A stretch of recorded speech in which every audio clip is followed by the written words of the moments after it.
Eh bien, bonjour à toutes et à tous. Merci de participer à cet atelier découverte sur le thème du burn-out et comment la kinésiologie peut aider les personnes qui en souffrent à surmonter cette épreuve. Voilà, donc je vais commencer par me présenter. Hugues de Paoli, je suis kinésiologue depuis 2022. Je travaille sur l'humain, mais également l'animal. Auparavant, j'étais manager en multinationale et j'ai vécu moi-même un burn-out. Donc, je connais le sujet par l'intérieur, si j'ose dire. Mes spécialités, ce que je préfère, c'est de travailler sur les problématiques d'anxiété et de burn-out, bien évidemment, chez l'humain. Et puis, concernant l'animal et l'humain qui s'occupe de l'animal, eh bien, je travaille en fait sur le couple de manière à les aider à surmonter leurs difficultés, le stress, leurs problèmes de comportement, individuellement, et aussi dans le but d'améliorer la relation entre deux. Alors, au menu du jour, nous allons voir quelques définitions, quelques explications sur la kinésiologie si vous ne savez pas encore ce que c'est. Également, quelques éléments d'information sur le burn-out, des définitions, les facteurs de risque, le processus d'évolution. Ensuite, nous allons entrer un peu plus dans le vif du sujet en regardant quel est le processus de séance classique en kinésiologie et quelles sont les personnalités qui sont plus à risque au burn-out. Et nous verrons ensuite deux cas pratiques. Et enfin, nous terminerons par vos questions. Sachez que concernant les questions, je n'ai pas de stand sur le salon.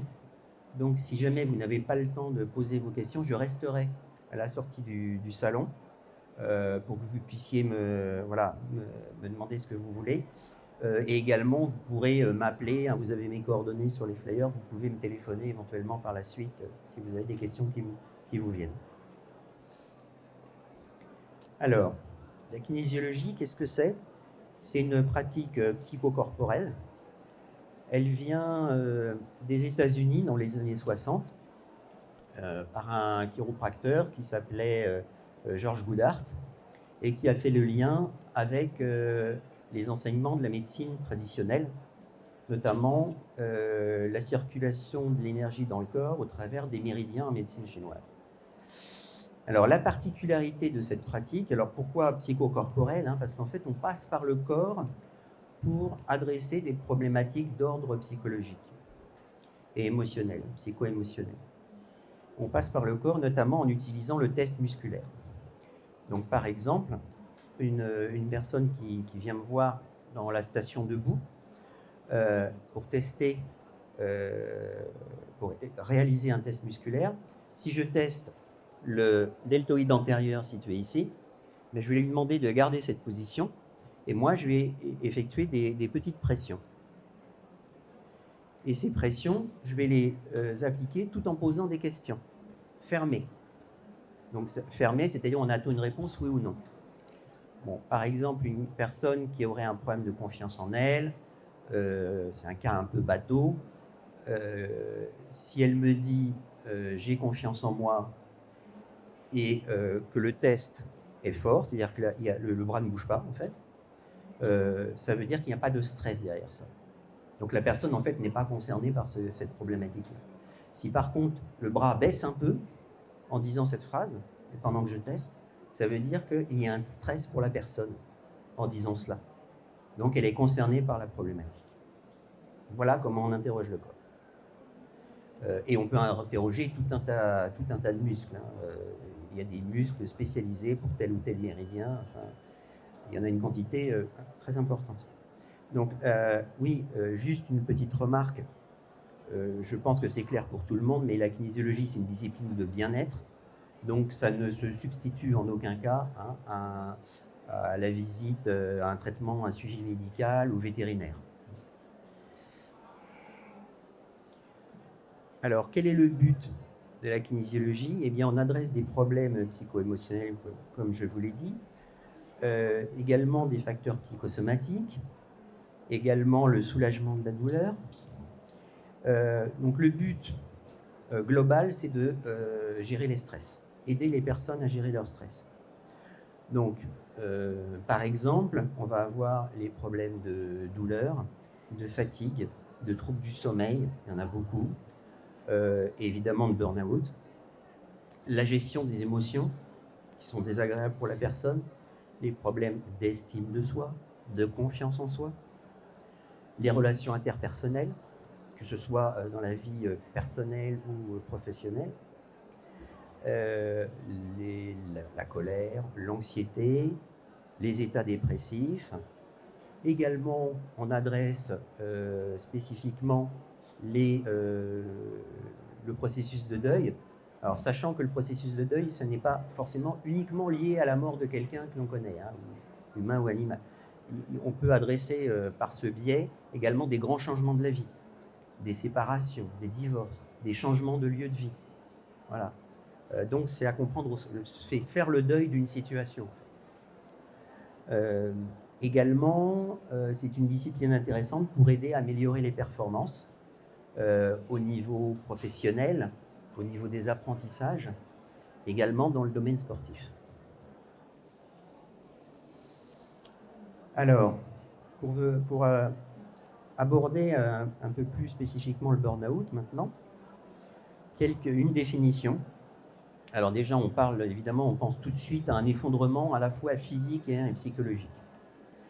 La définition de l'Organisation mondiale de la santé, donc là, que j'ai traduite, le burn-out est décrit comme un syndrome résultant d'un stress chronique au travail qui n'a pas été géré avec succès et qui se caractérise par 3 éléments: un sentiment d'épuisement, du cynisme ou des sentiments négatifs liés à son travail et une efficacité professionnelle réduite.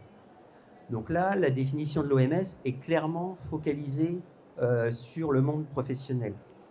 Toutefois, on peut avoir un burn-out à titre personnel. Et il y a notamment des écrits, je pense à un livre écrit par une amie sophrologue sur le burn-out parental. Donc le burn-out existe aussi dans la sphère privée. Mais il est vrai qu'on a tendance à penser que c'est uniquement dans la sphère professionnelle. Alors, quel est le cercle vicieux du burn-out? Il y a sa part de conditions de travail qui peuvent être frustrantes. On ne peut pas faire ce que l'on veut ou on ne peut pas le faire de la manière que l'on veut. Démotivantes, voilà, un travail qui n'est pas intéressant pour la personne. Ça peut être une surcharge de travail, notamment si il y a du sous-effectif, une pression temporelle avec des changements constants. Tiens, finalement, il ne faut plus faire ça, il faut faire quelque chose de différent, mais j'en ai besoin dans 2 heures. Un faible contrôle, c'est-à-dire l'incapacité de maîtriser ce qui se passe et de maîtriser un petit peu son travail, d'en être maître quelque part, d'avoir un petit peu d'autonomie. Vous pouvez entrer, je vous en prie. Le manque de soutien social, donc l'isolement en fait, le manque d'équité, si tout le monde n'est pas traité de la même manière, en tout cas si c'est la perception de la personne, et puis l'insécurité de l'emploi évidemment. Donc qu'est-ce que ça génère, ces conditions de travail? Ça génère de la dévalorisation, parce qu'on me demande de plus en plus de choses, je ne suis pas heureux, je suis frustré, ou je n'arrive pas à faire les choses dans les temps. Un sentiment d'échec, de la fatigue, parce que je m'épuise à essayer toujours de rendre ce qu'on attend de moi. Mais voilà, j'ai l'impression que c'est de plus en plus difficile. Et j'ai beau m'épuiser à le faire, ben, voilà, j'ai pas plus de résultats. Et finalement, les gens en face sont jamais contents. Et une difficulté de concentration liée à la fatigue et à la démotivation. Et puis tout ça, ça génère en fait le besoin de travailler toujours plus. Parce que moins on y arrive, plus on travaille. Parce que qu'est-ce qu'on cherche? On cherche à retrouver une certaine satisfaction au travail. C'est-à-dire, enfin, ça, je l'ai bien fait, ça a été apprécié. Une certaine confiance en soi. Et une estime de soi. J'ai de la valeur. Et en fait, comme on n'y arrive pas, on travaille de plus en plus Et on est de plus en plus frustré, démotivé, et on va de plus en plus mal, et voilà, c'est le cercle vicieux. Quels sont les signes et le processus d'évolution du burn-out? On distingue 3 grandes phases. On rencontre des stress au travail de plus en plus fréquents. Et puis ça va petit à petit, c'est tous les jours, c'est plusieurs fois par jour. Et puis ça finit par être toute la journée. Et ça finit par poser des problèmes de sommeil. On dort de moins en moins bien, on finit par ne plus dormir. Ça se finit en stress chronique. Donc là, le mal-être est très installé déjà à ce niveau-là. Et l'étape, je dirais, ultime, peut être à la fois psychologique et physique. Souvent, il y a les deux. Il y a à la fois un effondrement psychique de type dépression et souvent des problèmes physiques. Alors, ça peut être des problèmes circulatoires, des problèmes d'hypertension, c'est très courant. Ça peut être du diabète, éventuellement des maladies neurodégénératives, mais c'est plus rare. Et en tout cas, un état dépressif avéré. Voilà, donc là, on voit qu'il y a une intrication entre le corps et l'esprit. Et alors, dans les signes, donc, voilà, au fur et à mesure de l'évolution, on a à la fois des signes physiques et des signes psychiques. Donc, sur un état de fatigue, donc l'insomnie, je le disais, ça peut être des migraines, ça peut être des maux de ventre, ça peut être très varié. Par exemple, je connais quelqu'un qui a fait 3 phlébites en 2 ans. Ça, on est dans les maladies cardiovasculaires. Alors, psychiquement, il tenait à peu près le choc, mais alors physiquement, il s'est complètement effondré. Et c'était lié au stress au travail, clairement. Donc voilà, il y a une perte de sens là. Il y a un élément qui est très important dans les caractéristiques du burn-out, c'est la perte de sens. Les gens disent, au minimum, ils disent « je ne trouve plus de sens dans mon travail », et bien souvent, ils disent même « je ne trouve plus de sens à ma vie ». Et là, c'est grave quand même. Alors, quel est le processus d'une séance en kinésiologie? On parle d'un contexte, d'événements. Donc, en l'occurrence, ici, c'est le burn-out. Alors, ça peut être une personne en pré-burn-out. Elle n'en est pas forcément au stade ultime. C'est mieux que ce soit pris le plus tôt possible, évidemment. Qu'est-ce qu'on cherche à faire? On cherche en kinésiologie à trouver les causes sous-jacentes de la problématique. Pourquoi elle se retrouve dans cet état? Pourquoi elle a du mal à gérer cette pression et ce stress? Donc en fait, ce qu'on cherche, c'est à décoder un schéma psychologique. Donc, vous voyez en bas du slide, là, le schéma qu'on cherche à décrypter, c'est le suivant. À un moment donné, dans sa vie, la personne, souvent, ça remonte très très loin dans son histoire, dans l'enfance, il y a eu un événement stressant qui a provoqué une émotion. En réponse à cette émotion désagréable, eh bien, elle a trouvé un comportement pour survivre, pour outrepasser cette problématique. Et finalement, à l'insu de son plein gré, le triptyque situation stressante, émotion et comportement en réponse va se mémoriser dans son cerveau à l'insu de son plein gré, de manière inconsciente. Et finalement, à chaque fois qu'elle va rencontrer une situation qui ressemble même pas tant que ça à l'événement initial, eh bien le processus va se réenclencher automatiquement. Et donc elle va rentrer à nouveau dans la souffrance, dans le mal-être. Donc c'est ça qu'on cherche à comprendre pour pouvoir le reprogrammer en quelque sorte. Et donc souvent, on va chercher des éléments dans la vie de la personne, dans son passé, souvent dans la petite enfance. Ça peut aussi venir, ça peut être aussi des comportements hérités de générations précédentes, au niveau des parents ou des grands-parents. Voilà, on cherche où ça s'est produit et on applique donc l'équilibration. L'équilibration en kinésiologie, ça correspond au mot soin, si vous voulez, c'est la même idée. Sauf que le mot soin est réservé aux médecins. Donc on a plus de 300 protocoles pour l'humain. Donc on a une large base de données pour aider la personne. Alors il y a plusieurs types d'équilibration.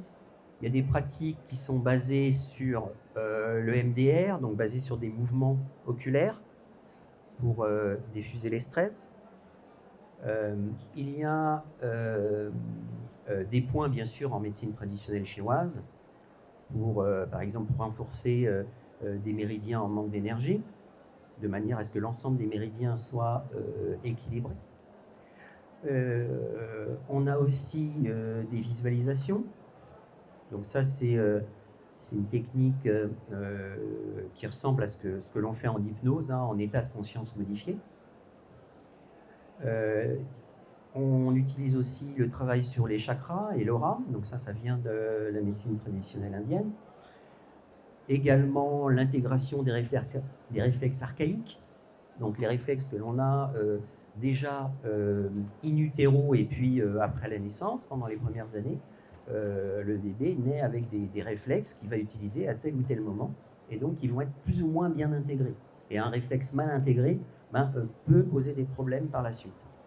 Donc voilà, on a tout un tas d'outils, ce serait trop long de tout passer en revue, mais voilà ce que l'on fait. Et le but, c'est de reprogrammer un petit peu ce schéma négatif pour apporter des ressources positives à la personne pour qu'elle puisse prendre du recul et mieux voir venir en fait son stress et être plus autonome dans la gestion de ce stress.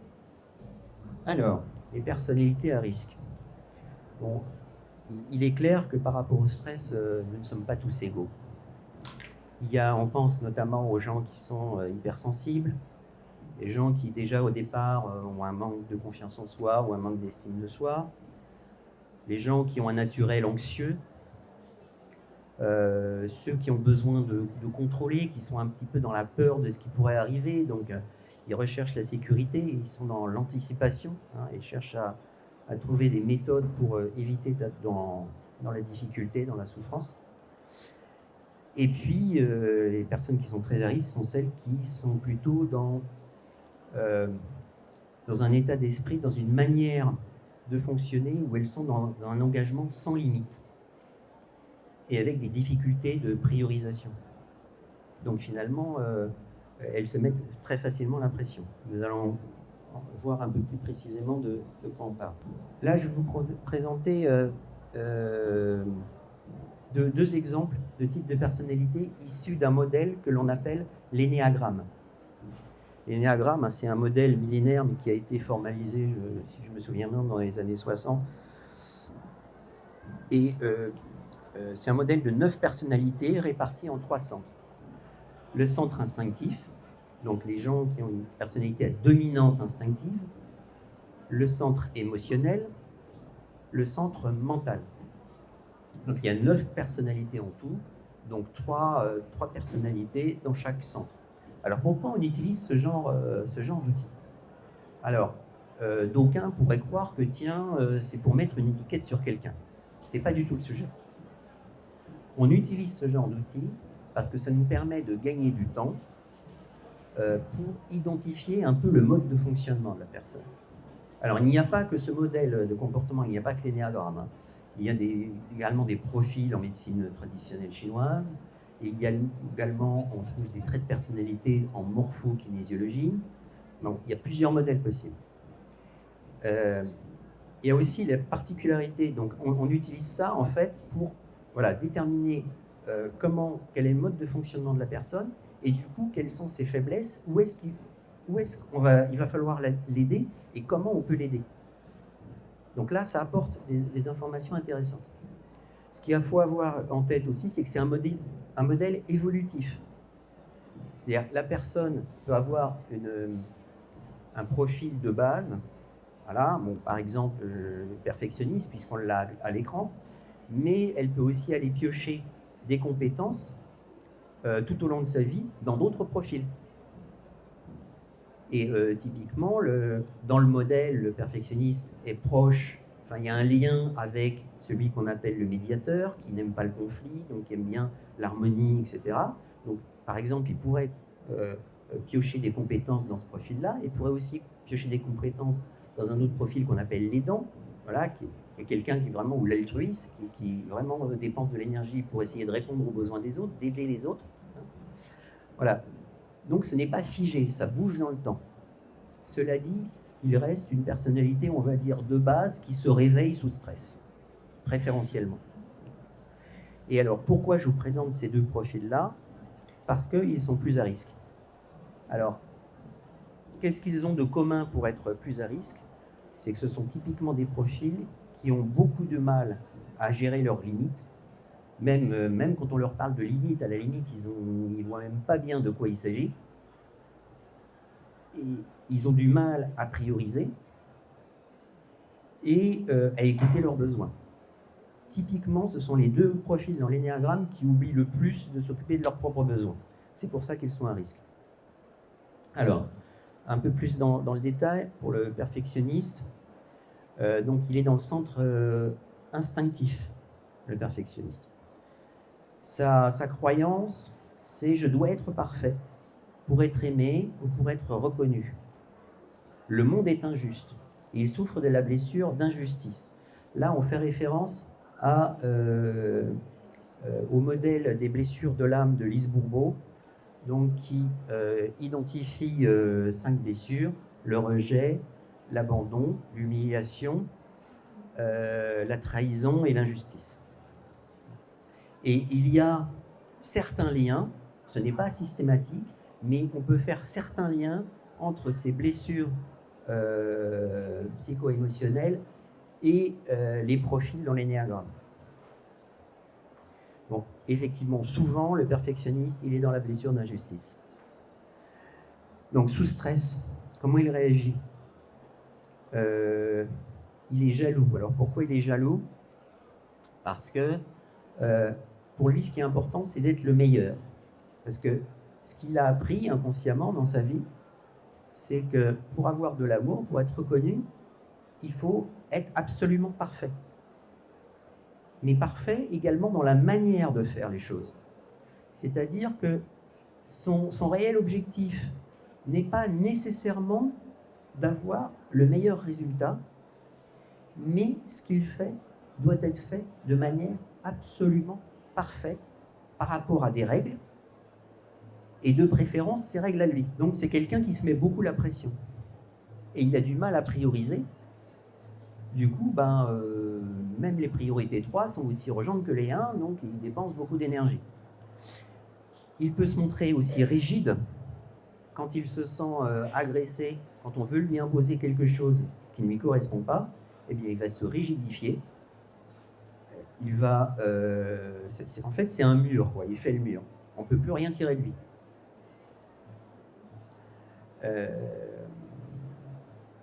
Il est aussi dans la colère, mais dans la colère intérieure.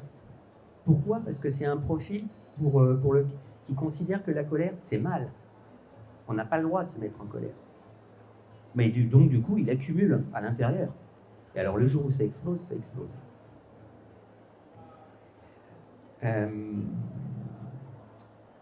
Donc, il est dans le jugement facilement, par rapport aux autres, mais aussi par rapport à lui-même.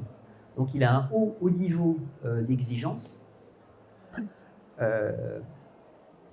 pour lui-même d'abord, mais aussi pour les autres.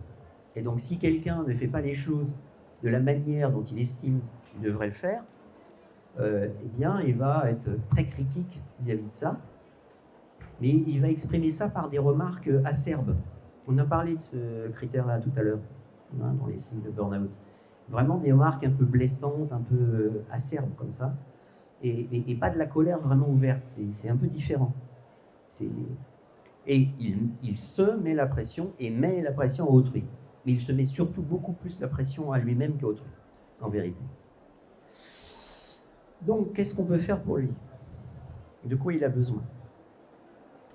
Il faut essayer de l'amener à comprendre qu'il est important de prendre du recul et que finalement, il peut recevoir de la reconnaissance et de l'amour simplement en étant lui-même, sans avoir besoin finalement de faire des choses si extraordinaires que cela. Aussi, il l'amenait à exprimer ses émotions, parce qu'il a tendance à se couper de ses émotions. Il a beau ne pas être dans le centre mental, il a tendance quand même à intellectualiser pas mal.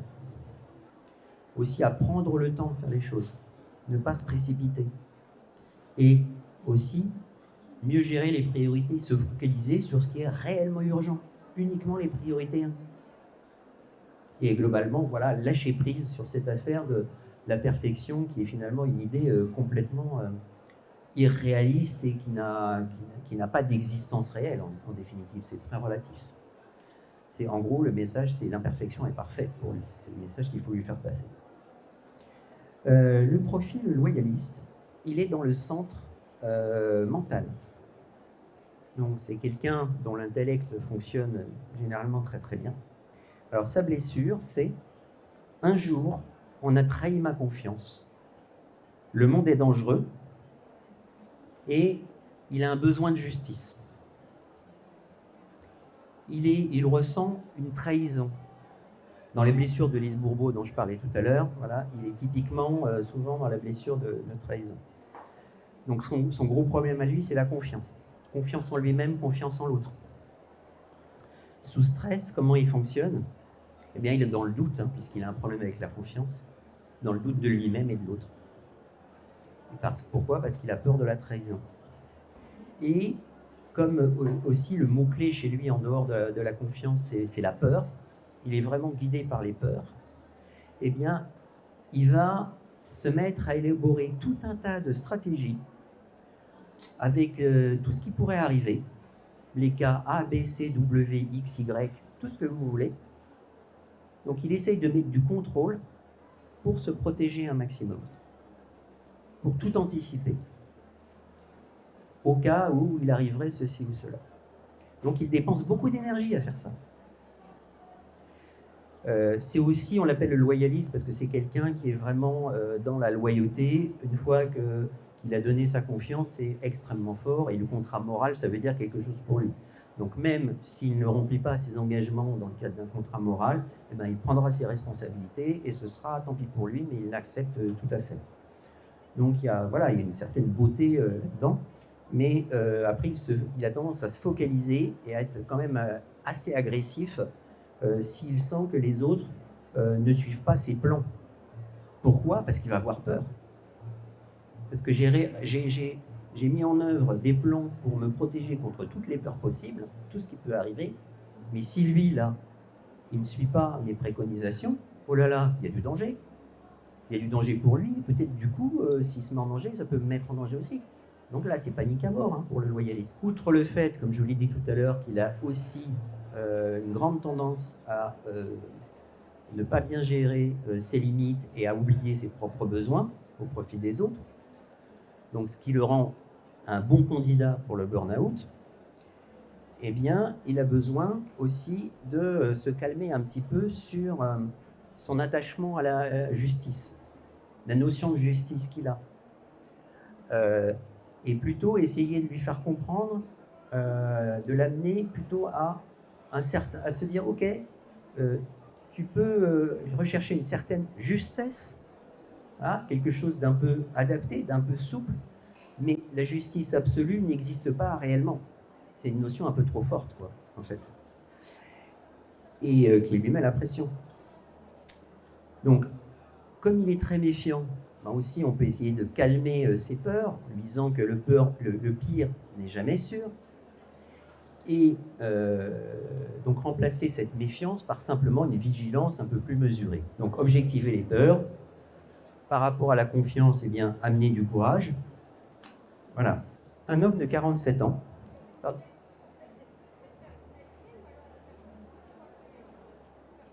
Alors, ce sont deux traits de personnalité, mais je vais répondre aux questions à la fin de l'exposé. Ce sera plus simple, je pense. Donc, gardez bien votre question. Donc, voilà un cas pratique d'un homme de 47 ans. Donc, il a un poste à responsabilité en restauration, mais quand même dans un service public.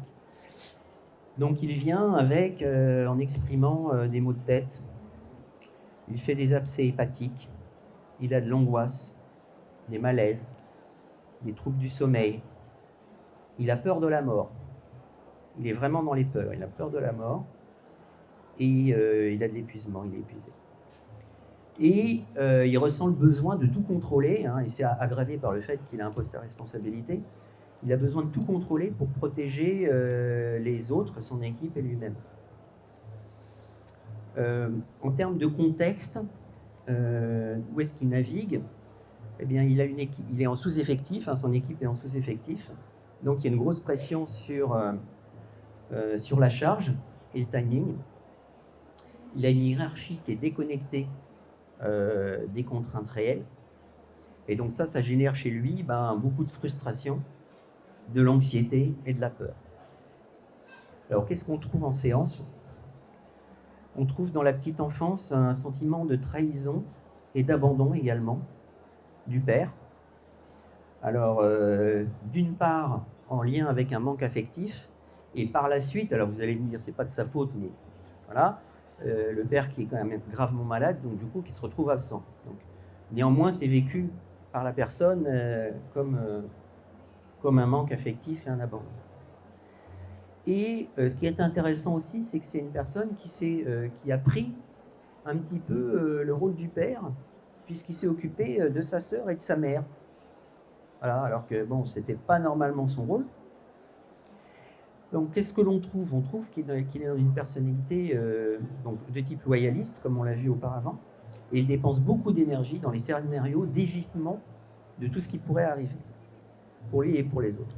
Alors, il y a une chose que j'ai oublié de vous dire quand je vous ai parlé des profils de l'énéagramme, c'est que les profils ne se testent pas. Déontologiquement, ce n'est pas acceptable. Ce que l'on va tester, on va tester des phrases qui correspondent éventuellement à tel ou tel profil. Et on va comme ça vérifier si la personne est concernée par la problématique de ce profil-là à ce moment-là où on fait la séance. Ce qui ne veut rien dire, finalement, c'est pas pour autant qu'on est sûr que c'est sa personnalité de base ou quoi que ce soit. Le seul intérêt, c'est d'identifier le profil qui va nous apporter des informations utiles pour la personne dans le cadre de son burn-out au moment de la séance. Voilà. Bon, en général, quand on arrive quand même par des questions un peu en entonnoir, focalisées sur un profil, on arrive à déterminer s'il est à peu près là-dedans ou si en fait on fait fausse route. Et souvent, passer par les blessures de Lise Bourbeau amène une piste. Alors une piste qui n'est pas, ce n'est pas un lien bijectif, hein, c'est pas unique. C'est pas, par exemple, c'est pas parce que quelqu'un est dans la blessure d'injustice qu'il va forcément être perfectionniste, mais disons que voilà, ça peut on peut commencer à se poser la question quand même. Voilà, ça donne un indice, on va dire. Voilà, je ferme la parenthèse. Donc voilà, on détermine de cette manière-là, finalement, en posant des questions, qu'il est plutôt dans ce type de personnalité. Et effectivement, il est dans les peurs.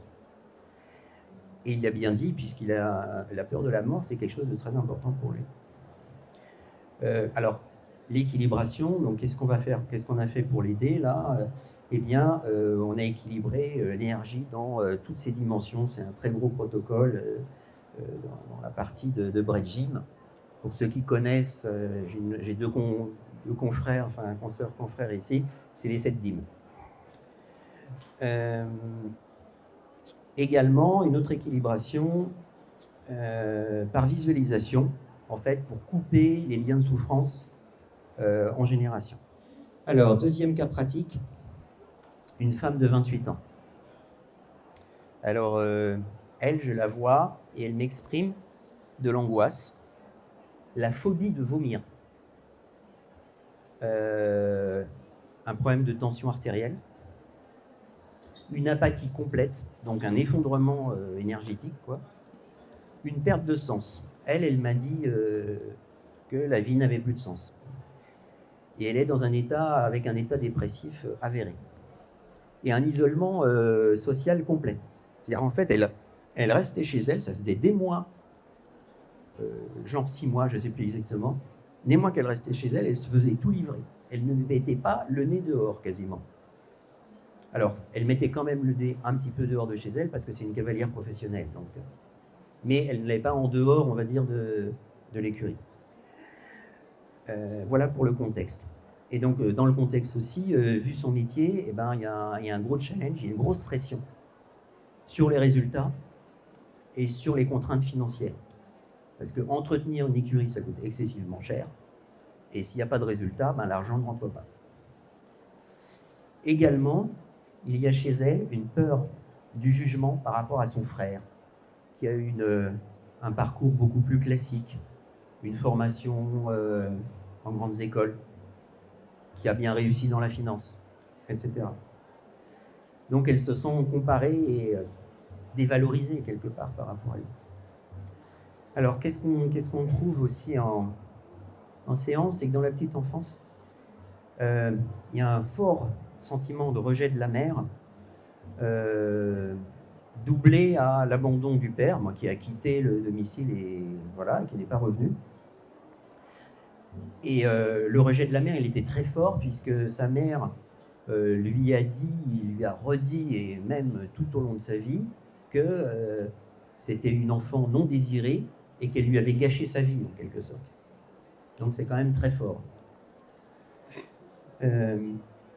Donc un problème, ça, qu'est-ce que ça induit? Un problème d'estime de soi, et aussi le sentiment que j'ai pas le droit de baisser les bras, il faut que je sois forte et je continue pour montrer que je vaux quelque chose, montrer à moi-même, montrer aux autres. Donc ce type de personnalité, eh bien, on trouve qu'elle est de type perfectionniste, elle dépense beaucoup d'énergie pour atteindre la perfection, et comme en plus elle est dans la compétition, alors là, voilà, elle met la barre très très haut, au sens propre comme au figuré, puisque c'est de l'obstacle. Donc évidemment, le problème, c'est qu'elle ne sait pas gérer ses limites. Elle a du mal à accepter ses émotions, elle s'est un peu planquée sous le tapis, et elle n'a plus du tout le temps de s'occuper d'elle. Voilà. Donc, qu'est-ce qu'on a fait pour elle? Eh bien, on a fait une équilibration de type constellation familiale. Je ne sais pas si vous avez entendu parler de ça. En fait, ça consiste à faire une cartographie des personnages, des émotions, des situations que rencontre la personne dans son contexte, et à positionner ça pour représenter d'abord son mal-être, et ensuite de la faire réagir pour l'amener à trouver par elle-même des solutions, ou en redisposant ces cartes, je fais ça avec des cartes en individuel, en redisposant ces cartes, et peut-être en ajoutant des ressources positives pour l'aider, eh bien comment elle va pouvoir aller mieux pour gérer cet écosystème de personnes et d'émotions, etc. Nous avons terminé sur ce deuxième cas pratique. Nous allons pouvoir passer aux questions. Juste, je vous signale que demain à 11h, je fais une autre présentation ici sur les comportements souffrants. Comment se libérer des comportements souffrants avec la kinésiologie.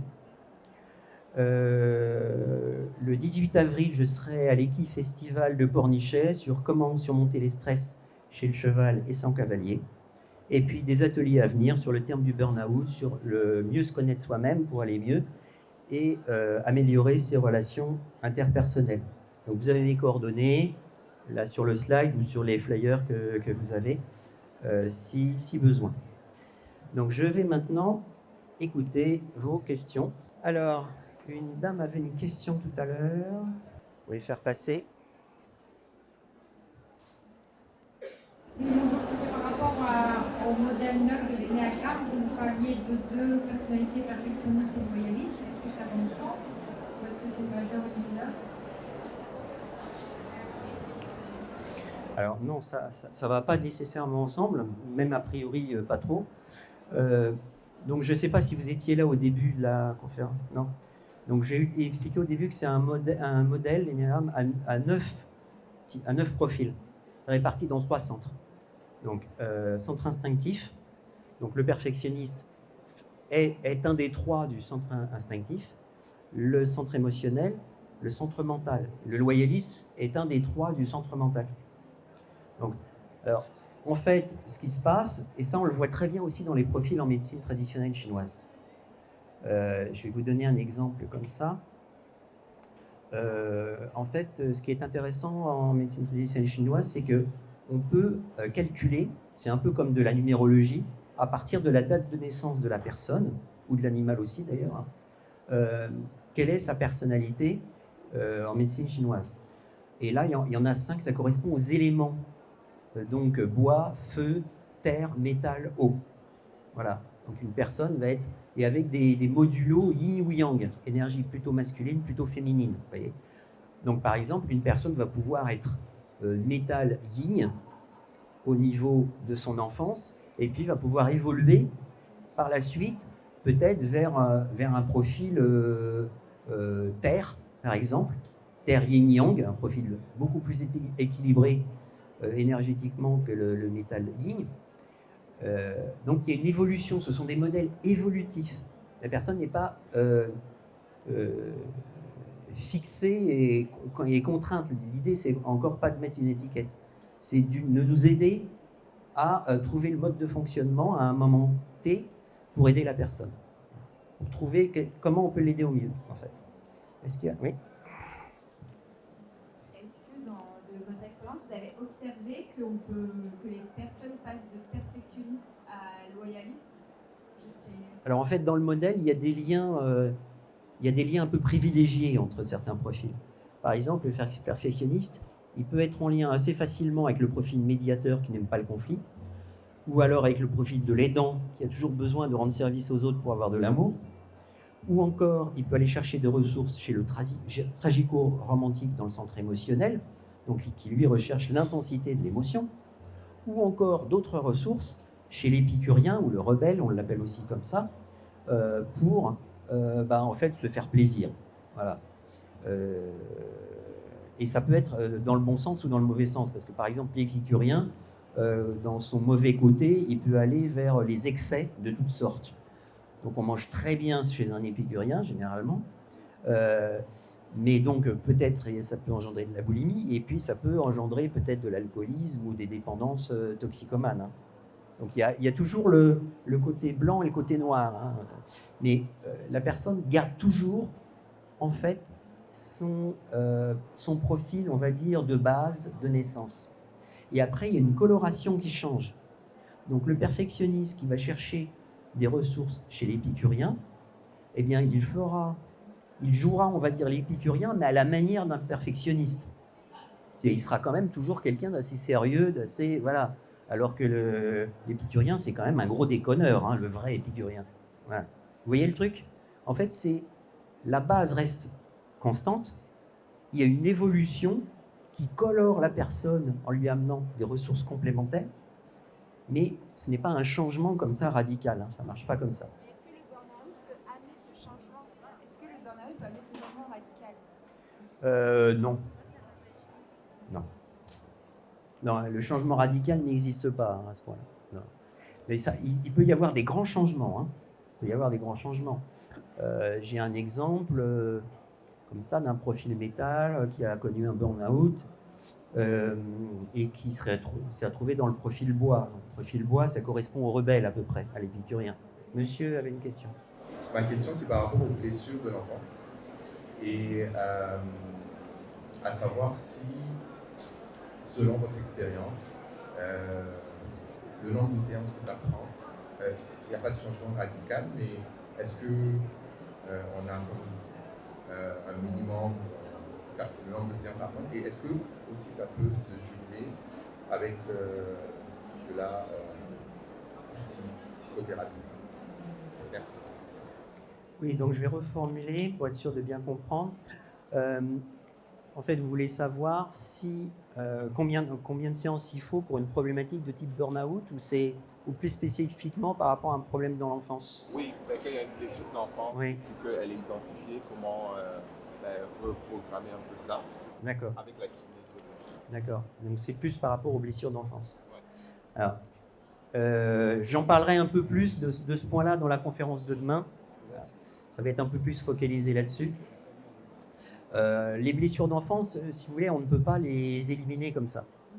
ce qu'on fait en kinésiologie, c'est déjà, il y a une prise de conscience du mode de fonctionnement de la personne, du fait qu'elle a connu cette blessure, elle est toujours présente, elle sera toujours présente, mais en prenant conscience et on peut l'aider à la gérer.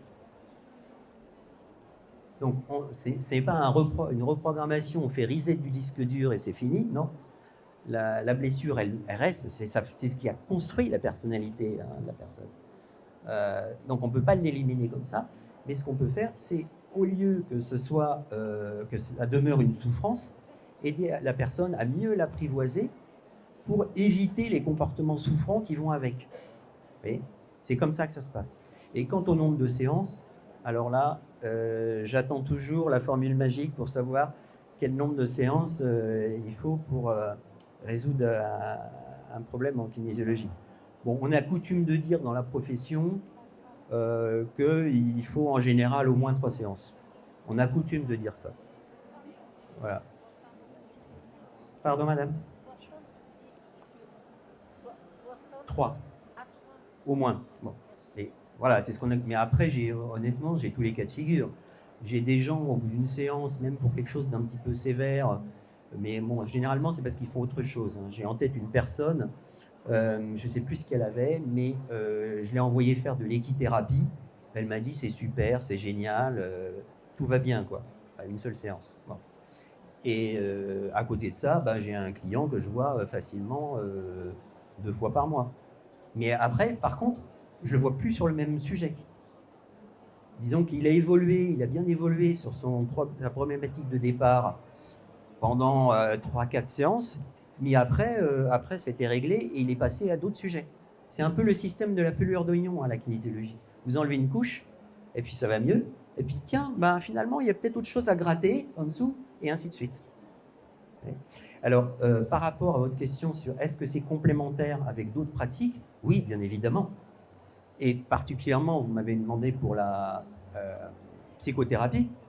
Oui, c'est même très intéressant de faire les deux en parallèle, parce que en kinésiologie, on peut aller chercher des informations en passant par le corps de la personne, ce que ne peut pas faire un psychothérapeute, et également dans le passé de la personne, ou même des héritages transgénérationnels. Ça, le psychothérapeute, c'est plus compliqué. Disons qu'il passe par le mental de la personne.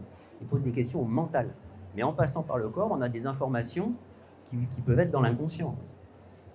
Donc c'est très intéressant de faire les deux en même temps. Et donc, le psychothérapeute peut dire, tiens, la prochaine séance que vous avez, essayez d'avoir des informations sur tel sujet. Voilà. Et les deux fonctionnent très très bien ensemble. Est-ce que vous avez d'autres questions ? Il va falloir clore bientôt. Madame ? Est-ce qu'avec la bipolarité, ça peut conduire à des burn-out ? Écoutez, le trouble bipolaire n'a pas grand-chose à voir en soi avec le burn-out. Elles sont deux choses différentes. Hein.